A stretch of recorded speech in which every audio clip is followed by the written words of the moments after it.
My boyfriend, who we'll call John for privacy reasons, and I have been together for a year and have lived together for around the past 5 months. Both of our names are on the lease, and we split the rent and bills equally. Ever since we got together, his older sister, Amy, also a fake name, has always had a problem with me for some reason. I've always had the feeling that her love for him has gone deeper than a brother-sister love, by the way she acts towards him and by some of the things John has told me about her. Now here lies the problem. Around 2 months ago, Amy found out that she was going to be kicked out of her apartment. She hasn't tried to look for anywhere else to live and has just been acting like it's not happening. Yesterday, John went over to help her move some of her stuff into storage. And when he got home that night, he brought up to me that their mother had suggested that Amy could move in with us. I told him that I'm not comfortable with that due to our history and her overall attitude towards me. John got upset with me over it, saying she's family and we need to help her out. But before John and I moved in together, he had suddenly been evicted from his apartment as well, and only got a 10-day notice before he had to move out. We both had to drain all of our savings and move in together, so he wouldn't become homeless. During this time, Amy offered no help towards him when she knew the whole situation that was going on. I ended up telling John that if she moves in, then I'm moving out, and we've been fighting about it ever since. Now, before people start calling me heartless for not wanting to help Amy, we're not her only option. Her mother-in-law offered her a room to stay in until she could find an apartment, which she declined. Additionally, John and Amy's mother has a male 2-bedroom apartment, just like us, that she could stay in. She has all adult children. Only their mother and stepfather live there, which I don't know why she didn't offer to her. So am I the idiot? Edit 1. Here's some clarification on some things, because I've seen a lot of people asking about it. Amy's husband is currently in prison and isn't getting out anytime soon. They have 2 children who are going to be staying with her mother-in-law. So I don't know why she wouldn't take her spare room there, so she could be close to her kids. The reason John was evicted from his last apartment was because of criminal activity for charges that were later dropped. He had the opportunity to appeal the decision and present the papers that stated that the charges had been dropped, but all the court costs were going to add up more than it would cost to just move. Now his sister, on the other hand, was evicted because she was several months behind on her rent.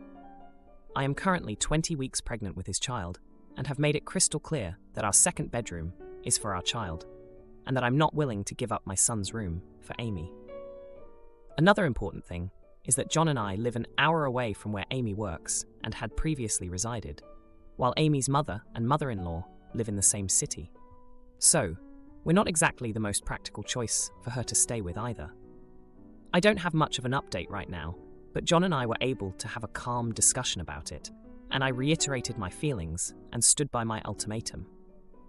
He said he understood how I felt and that he had gotten upset over it because his mother had been putting a lot of pressure on him over it, and had been for a while. He said he only recently brought it up because it's not something he really wants to happen, and knew that it wasn't something that I would want, but asked anyway out of fear that his mother would try to cause problems over it.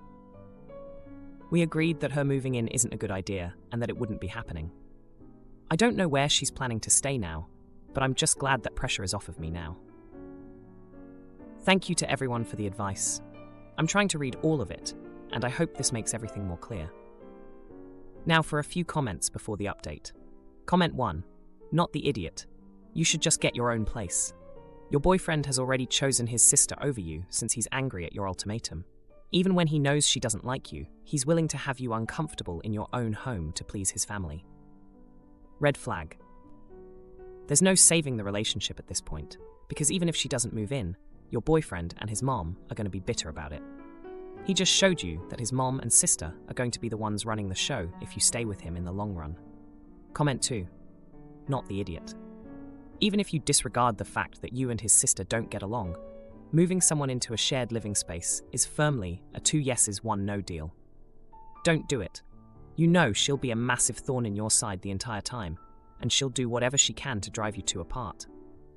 I get that he wants to help out his sister, but he needs to realize that doing so will likely end your relationship. Now for the update. Hey everyone, I'm back with an update on the situation with my boyfriend John, his sister Amy, and the whole moving in drama. It's been a busy week, and I've got some news to share. After John and I had our calm discussion, things seemed to be settling down. We agreed that Amy moving in with us was off the table. But, as you can guess, that wasn't the end of it. Amy, who had been quiet since our decision, suddenly showed up at our doorstep with her bags, claiming she had nowhere else to go. She said her mother-in-law's place had fallen through, and that her own mother refused to take her in. John was torn. He didn't want to go back on our agreement, but seeing his sister in distress was pulling at his heartstrings. I reminded him of our future child and the need for stability, not to mention the tension Amy's presence brought into our home. It was a tough night, with Amy on our couch and John and I whispering in our room, trying to figure out what to do next. The next morning, Amy was gone. She left a note saying she'd figure something out. But that wasn't the last we heard of her. Later that day, John got a call from his mom, who was furious that we hadn't taken Amy in. She accused us of being selfish and uncaring. John, who's always been the peacemaker in the family, tried to explain our side, but his mom wasn't having any of it. Meanwhile, I was dealing with my own stress. Being 20 weeks pregnant isn't easy, and the added drama was taking its toll. I needed support, and I was starting to resent Amy for causing so much trouble. Then, 2 days ago, things took a surprising turn. John's mom called again, this time with a different tone. She confessed that she had been the one to tell Amy not to accept the offer from her mother-in-law. She wanted Amy to move in with us, because she thought it would be better for her to be with family. But after seeing the strain it was putting on our relationship, she had a change of heart. She offered to let Amy stay with her after all, admitting that she should have done so from the beginning. Amy, who had been staying with a friend in the meantime, agreed to move in with their mom. It was a huge relief for us, and it felt like a weight had been lifted. John and I had a long talk after that. We discussed how important it was to set boundaries, especially with family. He apologized for the pressure he had put on me and promised that we would be a team when it came to decisions about our home and our child. As for Amy, she's settling in with their mom, and from what John tells me, it's going better than expected. She's even started looking for a new place closer to her job, which is a big step forward. Throughout this whole ordeal, I've learned a lot about standing my ground and the importance of communication. John and I are stronger for it, and we're looking forward to welcoming our baby into a peaceful home. Fiancé's family crashes honeymoon and plans his surprise party, so we ditch the luxury early. Their toxic plot backfires when we uncover the will. So here is the lowdown. My 28-year-old fiancé and I met during our sophomore year of college and started dating after graduation. We have been together for 2 years. My fiancé was not close with his family when he was growing up. In the 2 years we have been dating, I have only met his parents about 3 times. That doesn't bother me. As I mentioned earlier, he has a lot of resentment due to his upbringing and just doesn't particularly like spending much time with them. Nothing bad happened to him on their part, but outside of his basic needs being taken care of, there was little emotional support. My fiancé was given a terminal diagnosis a few months ago with a life expectancy of 2 years. Treatments are not an option, so we are just living life to the fullest. After he learned of his illness, he and his family have gotten a bit closer, and they see each other more often. His very wealthy family gifted us our honeymoon as our wedding gift. My husband and I chose Puerto Vallarta because we wanted a relaxing resort vacation and to go snorkeling together. One last luxurious trip for our bucket list. However, his parents also chose the dates of the honeymoon without asking us. They booked the trip so that his birthday falls during it. Then they said they wanted to spend his last birthday with him, so they will also be joining us. They did get their own suite at the resort, and both of his siblings got rooms at the resort too. Don't get me wrong, I am really grateful that they are gifting us this experience, but I'm annoyed that they deliberately made it during a time when they could conveniently join our honeymoon. I know he is sick, and I know they want to spend time with him. My fiancé won't say anything to them because he doesn't want to fight with anyone during his final time here, which I understand. I think I just wish they could have booked a separate trip for the family to go on, rather than during our honeymoon, a time that we could have spent together alone, which honestly we rarely get these days. Between hospital visits, seeing friends, and checking off things he wants to experience, we are pretty busy. Like I mentioned earlier, money is not an issue, and they could have easily booked a separate trip, but they chose to make the trip during his birthday, so they had the excuse to join in. When they told us that they were also coming on the trip, I said that was a little strange. Now they are mad at me for not understanding how important it is for them to spend my fiancé's birthday with him. The entire family thinks that I am wrong for being upset about this. His parents have said I will barely even see them, so I shouldn't be upset. But we are all staying at the same resort, with rooms right next to each other. So, am I the idiot for telling my in-laws it's weird that they are coming on my honeymoon with us? ETA, our honeymoon is delayed. Our wedding is in February. We had originally asked for the honeymoon to be a month later, in March. They chose to make it in June so that his birthday would fall during it. Also, we do intend to take a separate trip. We can't afford much, or take much time off of work. But we will try to do something. Now, for a few comments before the update. Comment 1. No idiots here. I get that this is supposed to be your honeymoon and therefore don't want the in-laws around. But if I'm reading this right, you are getting married around your husband's birthday, and as such will be gone on his birthday, and his parents want to spend what might be his last birthday with him. Could you see about not having rooms right next to each other? Because if that's the case, you literally might only see them when at designated meetup times. X, dinner. Or I don't know how much vacation time and disposable money you have or anything like that. But if it's possible, maybe use this as a family vacation and then fly from there to your actual honeymoon vacation. Or even look into staying a few days longer than what the in-laws will be there for. Comment 2. No idiots here. This situation is not the typical honeymoon situation. I think it's understandable that you're annoyed, but it's also understandable that his family would want to make some great memories with him before they lose him. The worst thing that could happen would be for your husband to have to witness you and his family fight over him, and how distressing that would be for him. Those aren't the kind of memories anyone wants to be making. Now for the update. Hey everyone, thanks for all the support on my last post. I'm back with an update, and boy do I have some news. So, we went on the honeymoon, and things got complicated. Remember how I said my fiancé's family booked the trip during his birthday so they could join us? Well, it turns out that wasn't the only reason they chose those dates. My fiancé's brother, who's always been the golden child, had secretly planned his own engagement on the same trip. He wanted to propose to his girlfriend at the resort, with the whole family there, including us. Now, my fiancé and I had always been the low-key couple, never wanting to steal anyone's thunder. But this felt like a betrayal. My fiancé's health was deteriorating, and this trip was supposed to be about making memories for us. Instead, it turned into a family spectacle. The day of the proposal, my fiancé's brother took center stage, and everyone was so caught up in the excitement that they barely noticed my fiancé was feeling unwell. I was furious. We were supposed to be celebrating our love, but instead, we were sidelined at our own honeymoon. But that wasn't the worst part. The night after the proposal, I overheard a conversation between my fiancé's parents that left me reeling. They were discussing how, with my fiancé's condition, they were worried about the inheritance. They didn't want me to end up with everything if he passed away. They were planning to convince him to change his will to ensure the wealth stayed in their family. I confronted them the next day, and it was a mess. Accusations flew, and my fiancé's parents tried to play it off like they were just looking out for their family's best interests. But my fiancé overheard everything. He was heartbroken that his own family would think so little of me, the person who'd been by his side through the toughest times. He decided to have a talk with his family without me. I don't know what was said, but when he came back, he was different. He told me he'd made it clear to them that I was his family now, and that he wouldn't let them manipulate him. The rest of the trip was tense. We tried to enjoy our time together, but the air was thick with unspoken words and regret. My fiancé's siblings kept their distance, and his parents tried to act like nothing had happened, but the damage was done. On the last day, my fiancé took me out on a private boat ride, away from his family. He apologized for everything, for not standing up to them sooner, for not giving us the honeymoon we deserved. He told me he loved me more than anything, and that he'd make it up to me.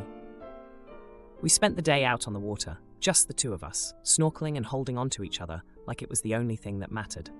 When we got back to the resort, my fiancé's family was waiting for us. They tried to apologize, but my fiancé cut them off.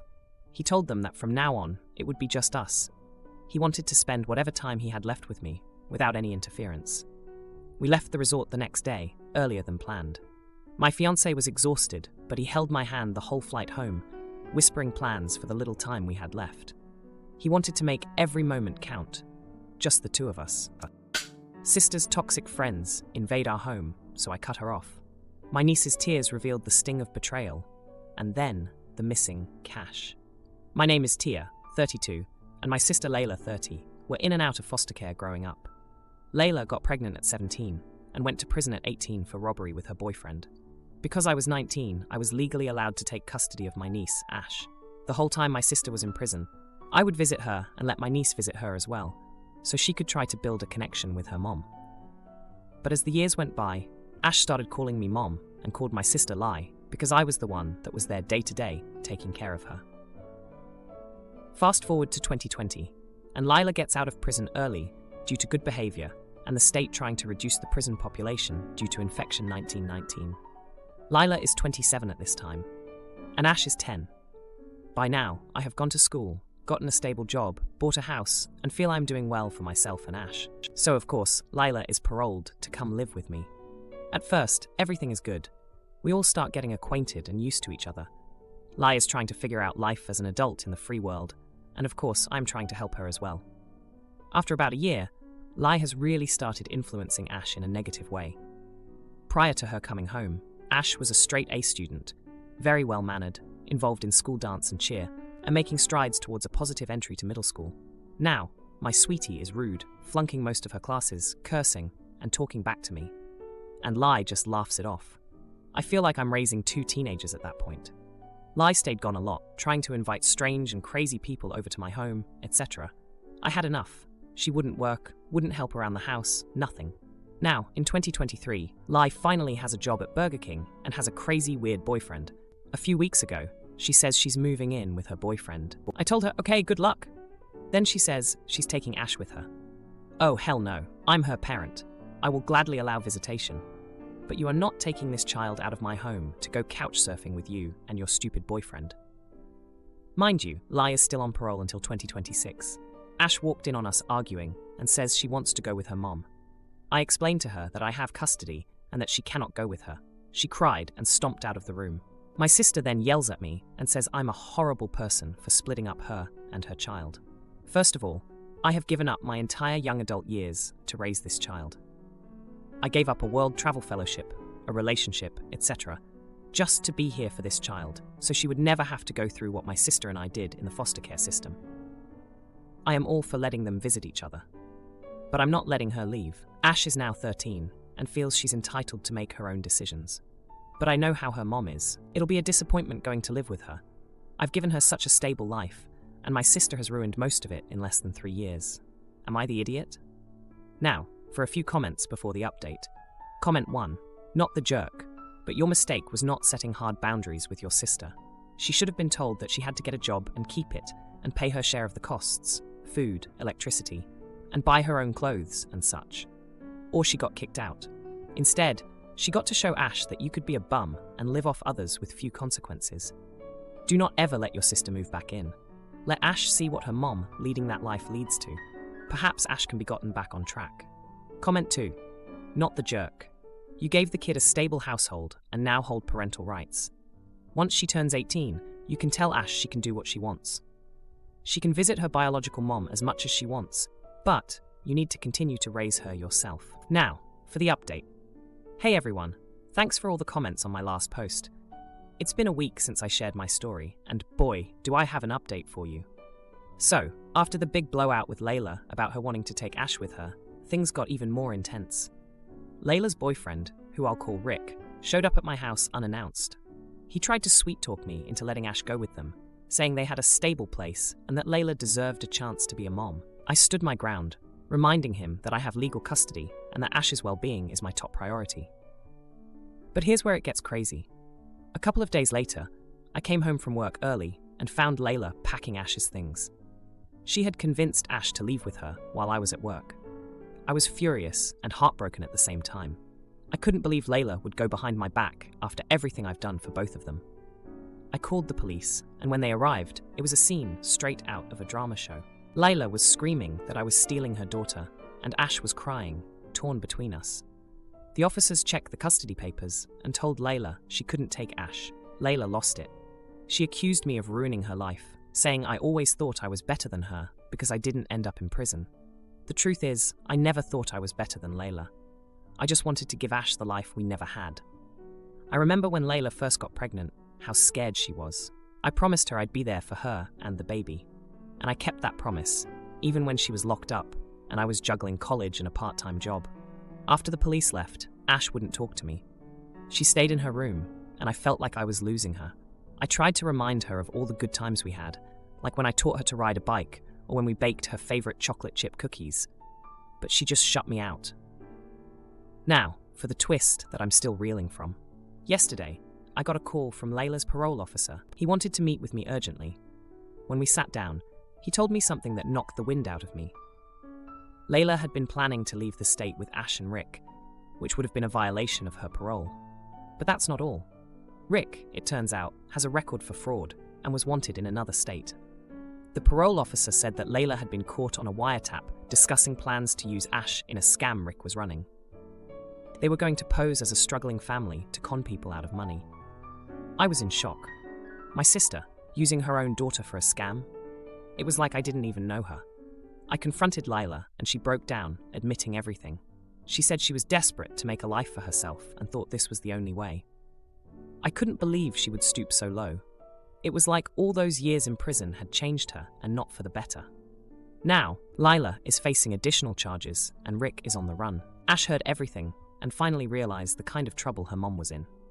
She's been quiet, probably processing the whole mess. I'm trying to pick up the pieces and give Ash the stability she needs. But with Layla's betrayal, it feels like we're back to square one. I just hope Ash can see that I only want what's best for her, even if it means making the tough decisions. If you like this video, you'll probably like these too.